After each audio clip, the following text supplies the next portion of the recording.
It's time for that time of the week when we spend some... Sorry, I'm going to start that again.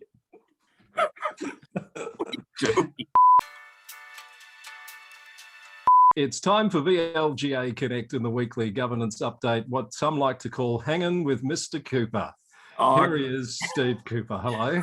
I'm well, Chris, and look, don't you try to be a jokester today, please. In fact, can we just dispense with the pleasantries? Sure. Because my mailbox is groaning under its own weight. It's been overloaded.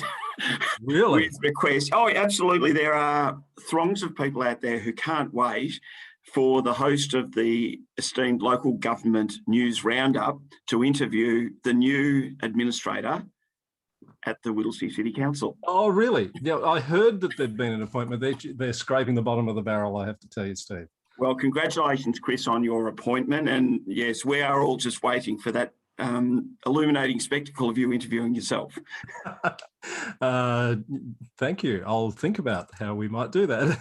Yeah, I wasn't planning to report on that bit of news, to be honest, because there's so much other news around. Is there ever? Are you going to start with CEO news, Chris? Yeah, why not? Because there's quite a bit to talk about. Firstly, this week, Bernie O'Sullivan and David Bazudenhout have both taken up their CEO roles at Macedon Rangers and West Wimmera, respectively. Thank you. Yes. But we've also had the terrific news that Bradley Thomas has been confirmed as the CEO at Hepburnshire. Great appointment at Hepburn. Good luck to Bradley. Yes. And Claire Keenan is joining the Victorian sector from not the back of or the front of, but right there in Burke in Queensland, coming to Moira Shire in July. So congratulations to Claire. And what a beautiful spot, Cobram and Yarrawonga and thereabouts. So, yeah, good luck to Claire with that appointment. You might not know this about me, Stephen, but Cobram, lovely place of my birth. There you go, Chris. Just one more redeeming feature. Good place, Cobram. Good town. And we should, of course, acknowledge Mark Henderson, who's retiring from the role as CEO at Moira in a stellar career, not quite rivaling Phil Shanahan, but certainly Mark has worked in councils right across the state, and good luck to Mark in retirement.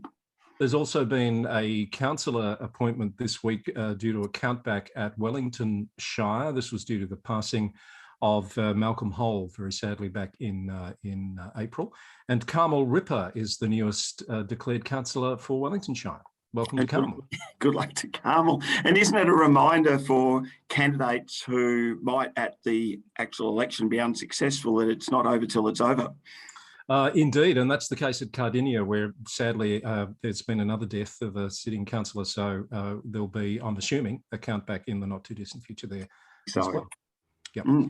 Steve, so that's the appointment news out of the way. The big news really that we want to spend a bit of time on this week is the release of a report into a probity review at Kingston City Council. I think this has just been a terrific thing for that council to do, to really take a good look at their planning processes in light of Operation Sandon. Absolutely, Chris. So this was, sorry, let me take a step back. I'm not sure that Kingston's the only council that's embarked on such a process, but as a consequence of the Operation Sandon investigation into Casey Council, and we're still waiting on the IBAC report, which I think's been delayed because the investigation sort of broadened its scope, and that's added a bit of complexity, as I understand.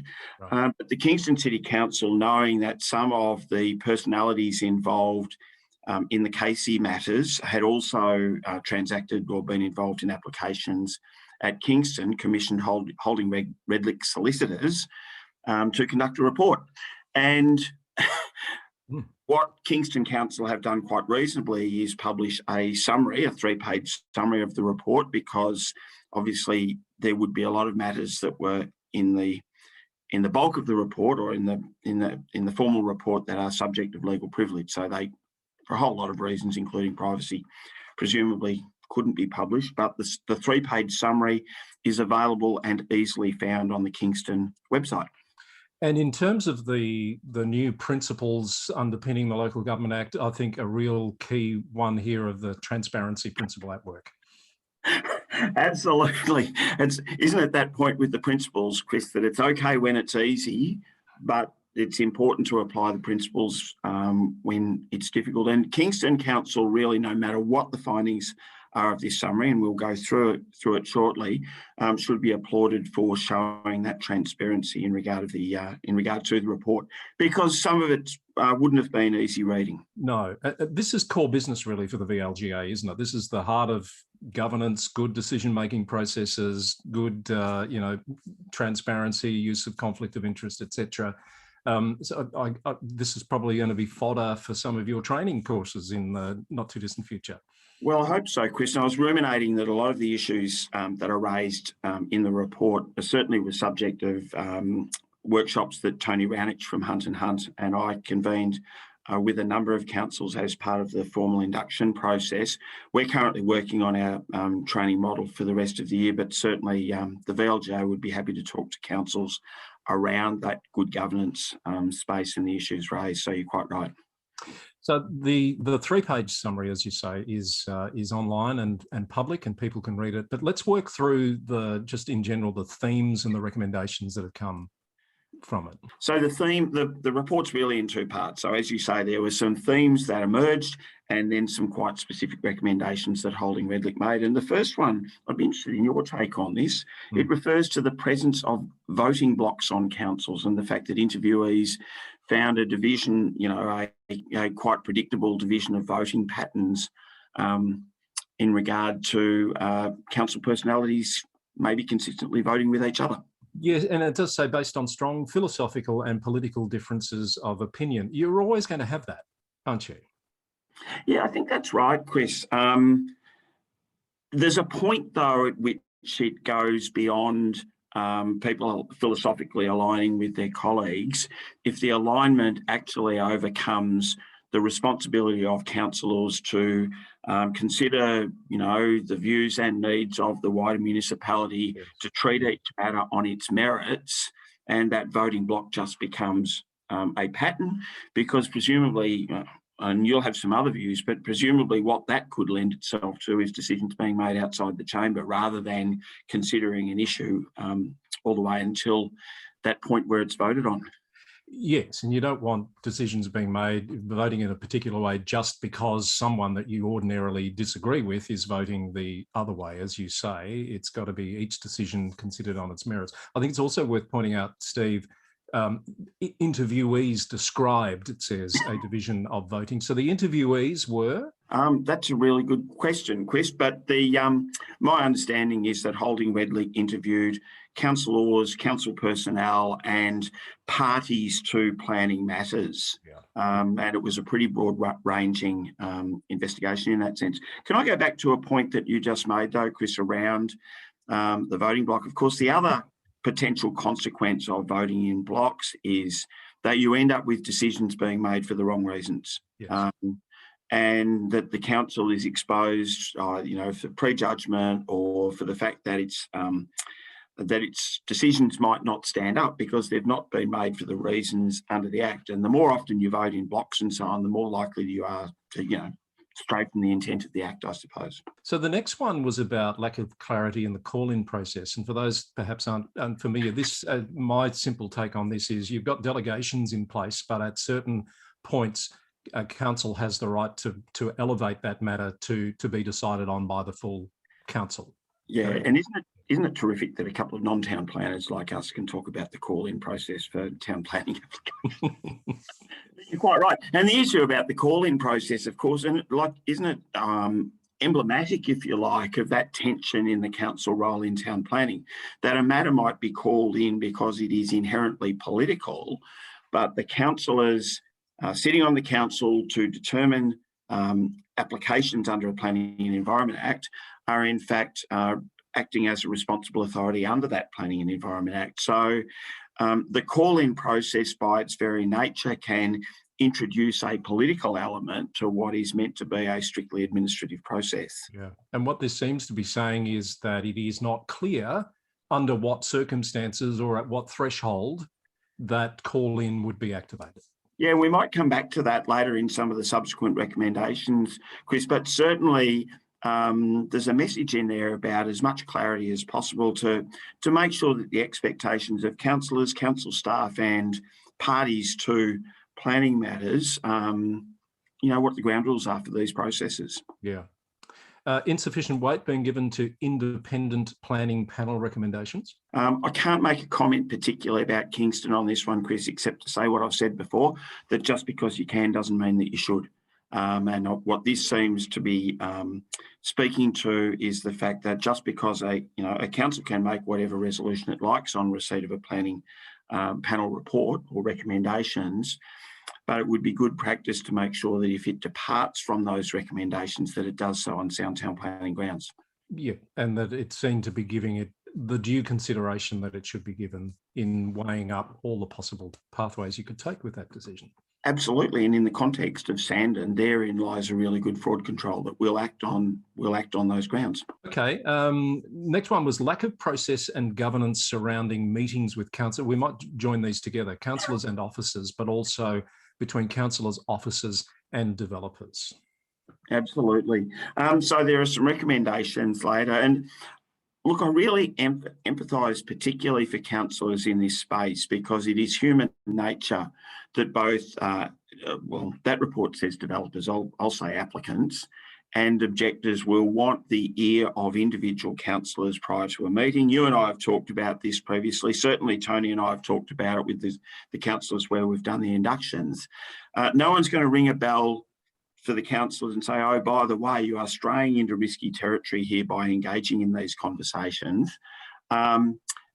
But certainly the absence of what might be a trigger for the meetings, what ought be discussed at the meetings, what the implications are in a strict probity sense or even in a reputational sense, really need to be seriously discussed, because it is an exposure.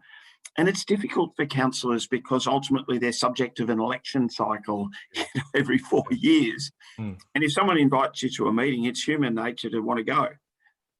There's lots of nuances and practicalities to this, and we're not by any means saying it's easy. The last one was around the breakdown of trust between some councillors and officers. Yeah, and the report also in the summary talks to the fact that this wasn't universal, though it talks about the fact that because some councillors did express a strong confidence and report for council officers, but equally, and it's interesting that the standards of conduct under the local government regulations require a respect for the roles and responsibilities of council staff as one of the responsibilities of councillors. If there's no trust, that's going to be extraordinarily difficult. If you break down the lines of accountability, therein lies a red flag for probity breaches, I suppose, Chris.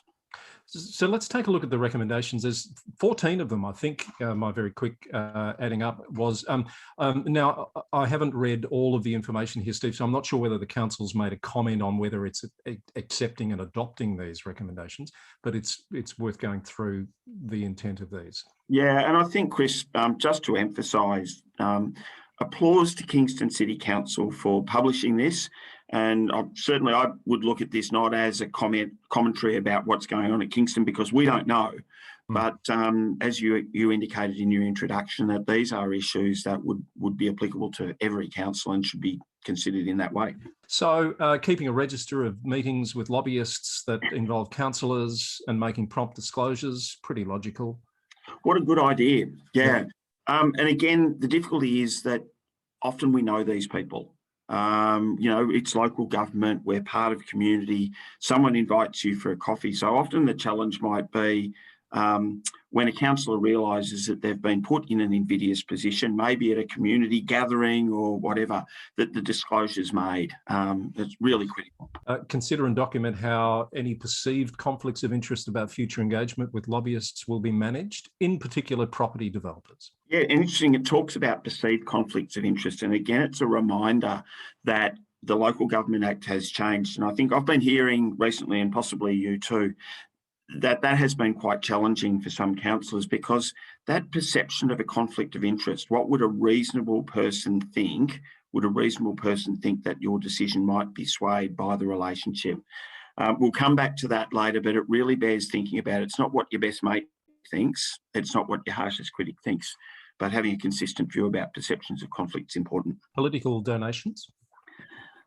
Oh, develop and review. I thought that was interesting in this report, Chris, that it does talk about developing policy over matters that are subject to legislation at the moment.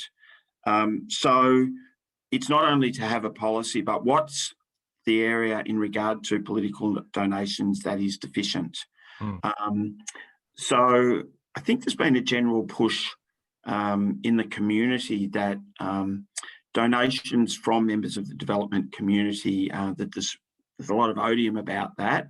The legislation hasn't caught up, so council's making a strong statement about what that looks like, and also perhaps addressing ways by which those donations might be given through the back door would be probably a useful policy discussion. The next couple process matters within planning departments that seem logical on the surface. So random application or allocation of planning assessments to staff so they don't end up dealing with the same issues all the time, but also auditing files to identify any instances of concern.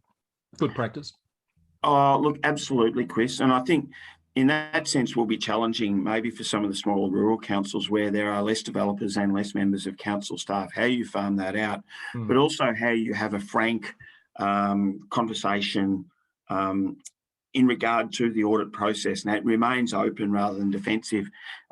You're a member of risk and audit committees, and you know that the second and third lines of defence are having sort of control bodies inside, like an internal audit process or finance department, risk department, procurement department, and then the third line being the internal audit committees, that sometimes, whilst they're well-intentioned, those relationships can break down and aren't always useful. So it's not just implementing the recommendation, but doing it in a way that supports better outcomes. Yeah, spot on. A couple of recommendations that go to training and awareness, not just for councillors, but officers as well. Interesting, yeah. Ongoing public sector ethics training for councillors and officers. This is really challenging. I think as people more often these days move from the private sector to the public sector and back again, and we run the risk of that kind of public service ethos being lost. So as you touched on before, certainly that's an area of focus for us at the VLGA, and we're not the only ones. But what we do know in terms of managing culture in organisations is that if you don't do training in these sort of ethical spaces, that there is a serious exposure for the organisation. I think it's a really good one, Steve. As you and some people know, I do a little bit of coaching with people, and often when they've come into the sector for the first time from the private sector, it's really hard for them to get their head around why things take so much time to happen, the decision-making processes, but more importantly, understanding the necessity of having those checks and balances in place. So I think that public sector ethics trainings is a good thing to do more broadly. I think you're right, Christo. And the other part to that is just the nuance around relationships, the fact that, our organisations expect us to build and develop strong relationships outside the organisation, but that at the same time, you still have to sort of hold to the ethical values that drive the way that work is done. And the other training one, Steve, was about councillors just building that knowledge of the planning system itself. It would be interesting to get some feedback from officers and councillors as to what their views are on that one, Chris, because look, let's be clear that the planning system is complex and a lot of councillors learn it as they go. I know a number of councils have done training with either town planning consultancies or legal providers around the roles and responsibilities of council with planning. But I would defy anyone to understand it off the back of a 2 or 3 hour training session. Yes. There are ongoing layers of complexity. If the councillors best understand the layers of complexity, then they're better able to respond to, approaches that are not as appropriate as they might be.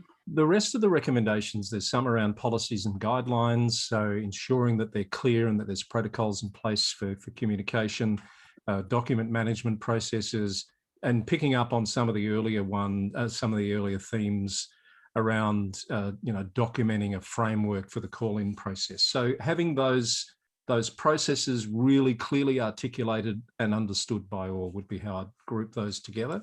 I'd say so, Chris. There's a couple, though, around processes for communication, processes for meetings. And I think those ones really rely on the nuance of why are we having meetings? What is to be discussed at the meetings? What are the no-go zones? What is the response to those parties to the application who are not present in the meetings to ensure that confidence is maintained?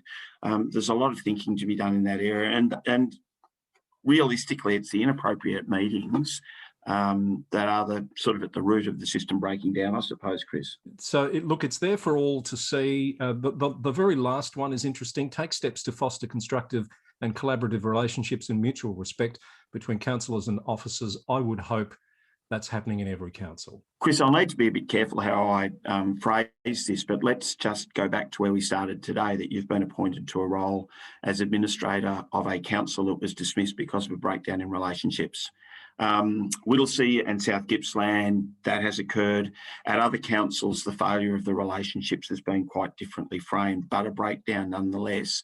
Where accountabilities and respect are dropped. So this is a really complex topic because, you know, councillors and council staff have different roles, but keeping the relationship in a way that there's trust, a business-like manner and clarity around outcomes is, you know, absolutely critical. Tough bit of work, and look forward to doing that. So I recommend that to anyone with even a passing interest. And once again, kudos to Kingston for going through that process and releasing this summary. As they say, they can't release the whole thing for a range of reasons and good reasons, but at least they've exposed it at this level. And Chris, maybe our listener might make some comment before the next meeting, because I'd be really interested to receive feedback from around the sector on listener singular. I know who that person is, Steve. I bumped into our listener out at Nillumbikshire during the week, so I want to say hi to Jeremy, who told me he watches every week for the governance update. The little sting in this, Steve, he started watching wanting to learn something about the new integrated strategic planning framework that's in place in the state. He said, I haven't learned much about that, but I'm still watching and enjoying it. So thanks, Jeremy. Oh dear. Epic fail, Chris. It's probably on that list of things that we said we'd come back to. We'll get there. Now, I know you want to share something on a serious note before we wrap up. Yeah, look, I think a melancholy matter to raise, Chris, which is sort of the flip side of what we've been talking about, because we started on town planning and some not so savoury behaviour, and I found out after we recorded last week of the tragic and premature passing of a former colleague, Jane Birmingham, who was at the City of Port Phillip and most recently at the City of Melbourne as practice lead for land use and development. So a really complex role in a complex environment, and we're much the poorer for Jane's loss. Why I think that, one of the reasons I think it's relevant for what we talk about, Chris, is there are any number of people in the sector, when asked a question, will give you an answer, and I think you and I are Exhibit A in that matter. Jane, without exception, would give you a considered or thoughtful answer, and that's really at the heart of ethics and good governance. So I just wanted to say deepest sympathies to Jane's family, to her many friends and colleagues at the City of Melbourne, and also Port Phillip, and Valet Jane. I'm sorry I didn't know Jane, but thank you for sharing that, Steve. And on that note, I think we'll wrap it up for another governance update. Have a good week. Talk to you next week. Cheers, Chris. Steve Cooper, the Chief of Staff of the VLGA on VLGA Connect. Thanks for your company. We'll see you again next week.